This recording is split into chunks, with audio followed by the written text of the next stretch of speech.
Hi everyone. So today's card's going to be a little bit different, a bit like the others where I've fast forwarded through a lot of the technique. I'm going to make another three-dimensional kinetic, I think is the word, card, and I'm going to just run through the bits that I have here and then I'll speed through the actual putting it together, otherwise I'll be here forever. So this piece measures, this is a piece of cardstock, measures 4 by 8 I believe. Let's just double check for you. And this is Stampin' Up's Smoky Slate. Sorry, 4 1/4 by 8. And then what you want to do is you want to score at 1 inch, at 1 1/4, and then at 2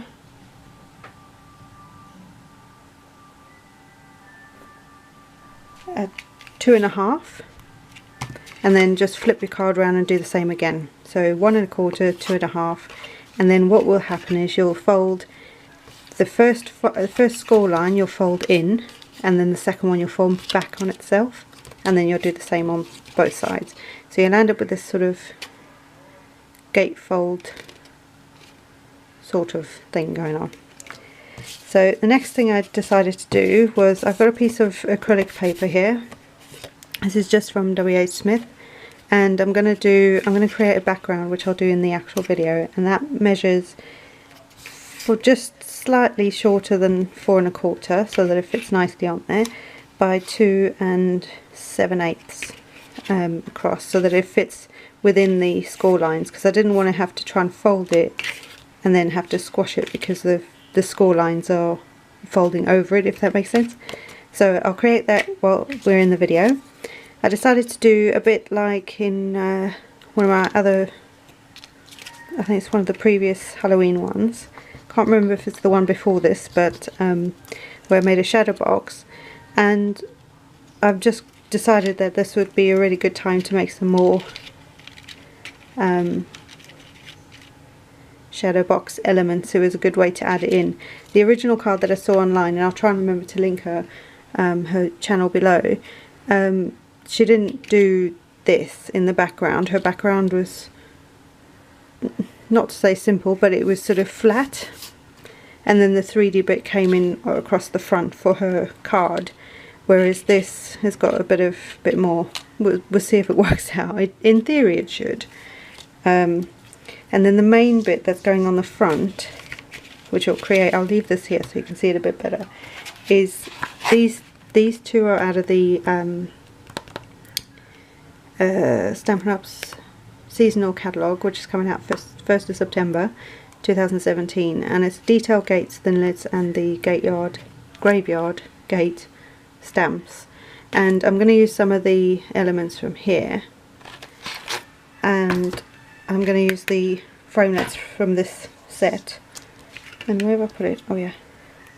So there is a lock and key, so I'm going to use the lock, and I'm going to do something with it to make it look more lock-like.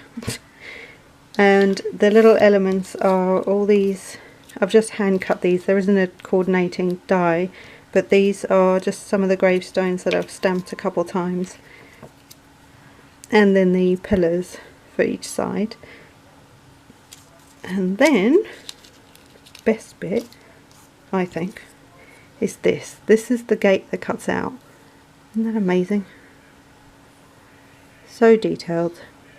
Took me a little while to get all the bits out, but well worth it.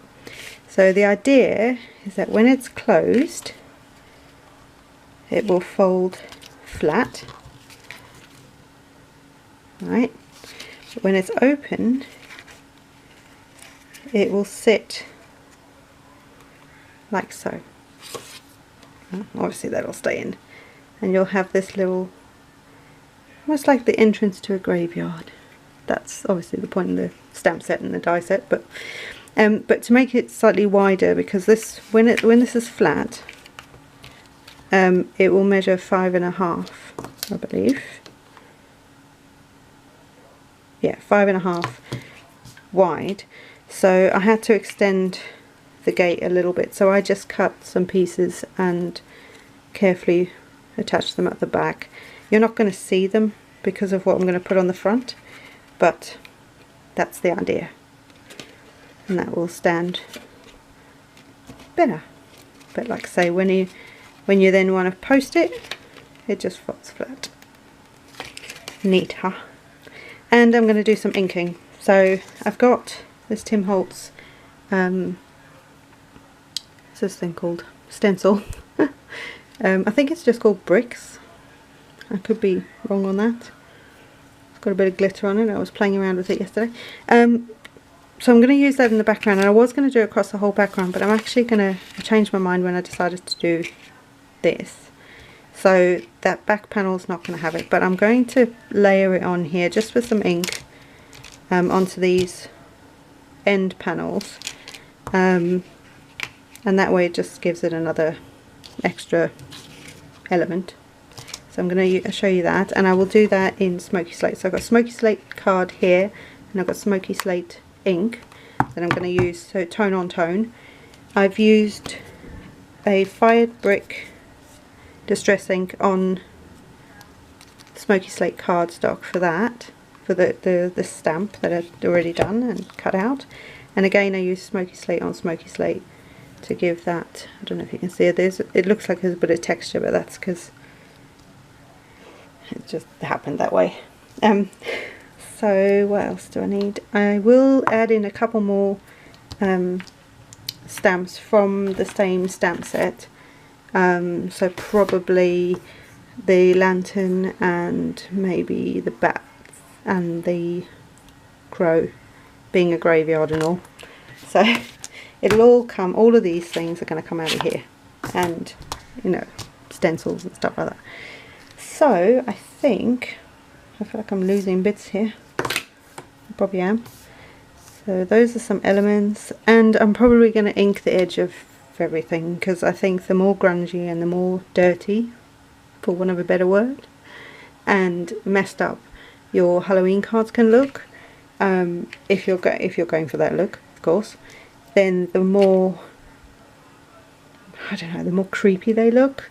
So if you're not really into that kind of Halloween, then, you know, obviously cute and sweet and clean line kind of cards are really lovely as well. But I love them when they look, the more messed up they look, the more I'm intrigued by them. So yeah, so yeah, we'll see how this turns out. So yeah, let's do this. Hopefully it will look nice. Well, you know, for Halloween. So I'm gonna pause the video, just get myself together again, and then I'll be back in obviously a split second for you, and then I will fast forward through the next bit, just so you can see how I put all this stuff together.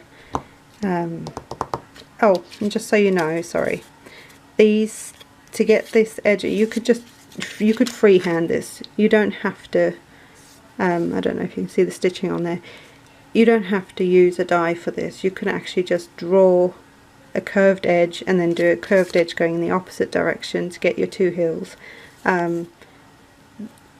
Nothing fancy about them. I happen to have the, and I don't know where, over here, the Lawn Fawn stitched hillside borders, and I just used the two sort of